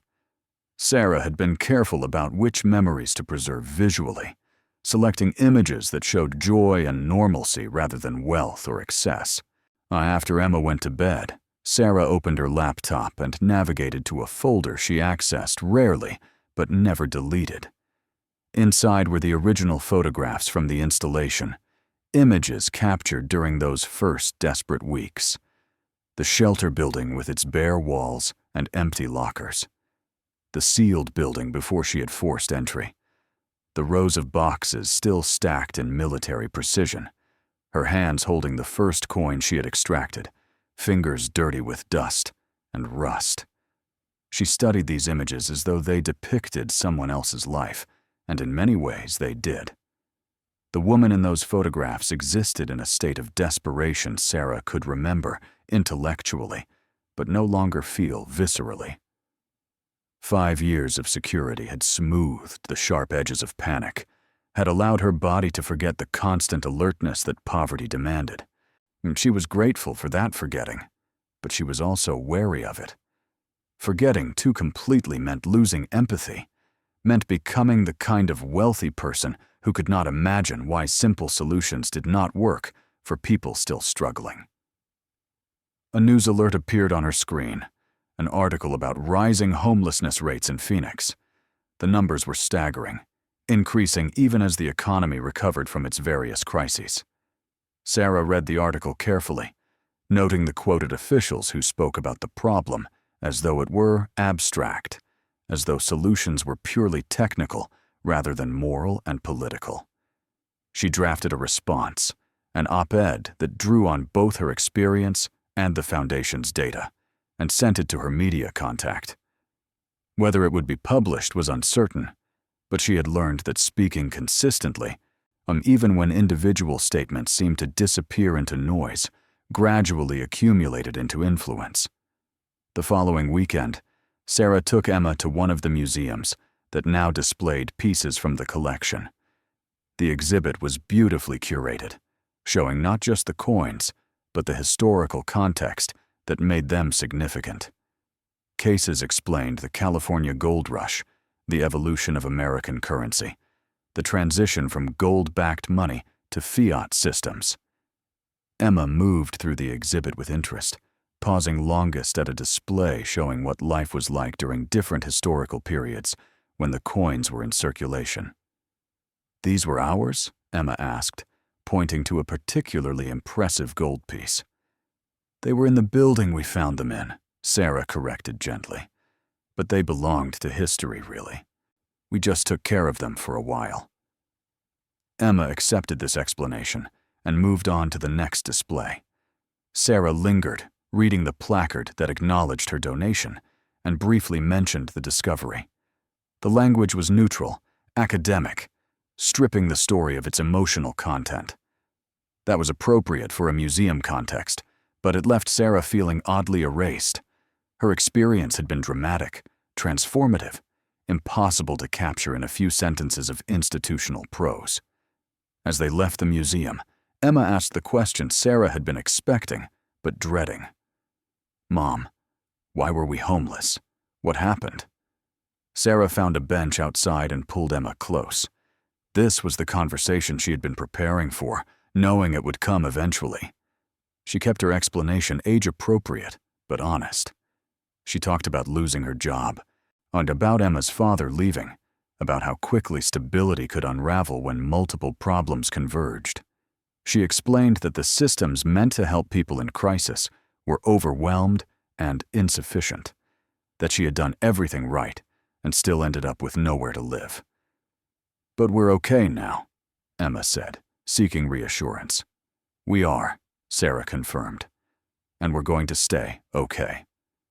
But I also want you to understand that what happened to us happens to a lot of people, and most of them don't find treasure in the desert. That's why the foundation exists, to help people who are in situations like we were. Emma processed this in silence, then asked, "Can we help more people?" The question, coming from her 7-year-old daughter, struck Sarah with unexpected force. "We're trying," she said, "but there's a lot to do." That night, after Emma was asleep, Sarah returned to the question Linda had asked about the final auction. She pulled up the inventory of remaining pieces, studying the list with the knowledge Philip had helped her develop over the years. These were not just coins, but artifacts with stories, with historical significance that transcended their monetary value. Selling them would provide resources to help thousands of families, would secure the foundation's work for decades.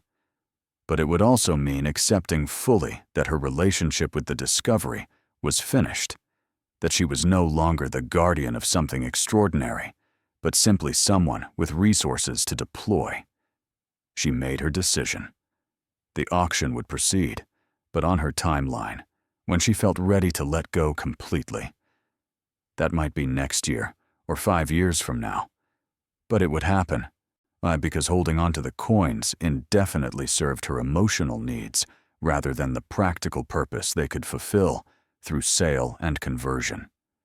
The foundation's work mattered more than her attachment to physical objects, no matter how much those objects had meant during the discovery. Sarah drafted an email to Philip outlining her thinking and asking him to begin preliminary planning for an auction to be scheduled when she gave final approval. She emphasized that this was not a firm commitment, but rather preparation for an eventuality she was now willing to consider. Philip would understand. He had been patient with her throughout the entire process, never pushing, but always ready when she was prepared to move forward. Before sending the email, Sarah added a final paragraph. She wanted the auction to include a component that would tell the full story of the collection, its origins in military oversight, its decades of abandonment, its eventual discovery by someone desperate enough to keep searching. Not as sensationalism, but as documentation, as evidence that valuable things could be hidden in plain sight, waiting for someone to look carefully enough to find them. If the story encouraged others to persist through impossible situations, that was worth more than privacy or comfort. She sent the email and closed her laptop. The house was quiet around her, secure and warm. Outside, Phoenix spread in all directions, lights marking the presence of millions of people pursuing their own versions of survival and success. Among them were families struggling as Sarah had struggled, people who would go to bed tonight, not knowing where they would sleep tomorrow. Children who deserved better than the circumstances they had inherited through no fault of their own. The foundation would continue its work. The coins would eventually be sold. Emma would grow up with opportunities, but also with awareness. And Sarah would navigate the ongoing strangeness of being someone who had experienced both extremes, who knew hunger and security, desperation and abundance, invisibility and scrutiny. The treasure had given her resources, but the journey to that treasure had given her something more valuable. Certainty that survival was possible even when all evidence suggested otherwise, and responsibility to help others discover their own unlikely paths forward. As Sarah prepared for bed, she thought one final time about the installation in the desert, the buildings gradually surrendering to sand and wind, the sealed room where hundreds of boxes had waited in darkness for someone to find them. That place had saved her life, had given her daughter a future, had made possible everything that came after. But it had also been a prison of isolation, a test of endurance that left marks she still carried. She did not need to preserve it physically to honor what it represented. The real preservation happened through the foundation's work, through Emma's security, through the thousands of small choices Sarah made daily about how to live with wealth that had come from desperation. The treasure was real. The transformation was complete. But the work, the real work of building something meaningful from chance and survival, that continued every day in ways large and small, visible and private. That was the inheritance Emma would receive, not money alone, but the knowledge that finding hidden value required looking in unlikely places, persisting when others said to stop, and recognizing that what appeared worthless might be exactly what was needed. Sarah turned off the lights and went to bed, content in the knowledge that tomorrow would bring new challenges, but not catastrophe, new questions, but not desperation. That certainty, earned through months of uncertainty, was the greatest treasure of all. Thank you so much for watching until the end. If you loved this story, check out the other videos on your screen now. I think you'll really enjoy them. And don't forget to subscribe if you haven't already. See you in the next story.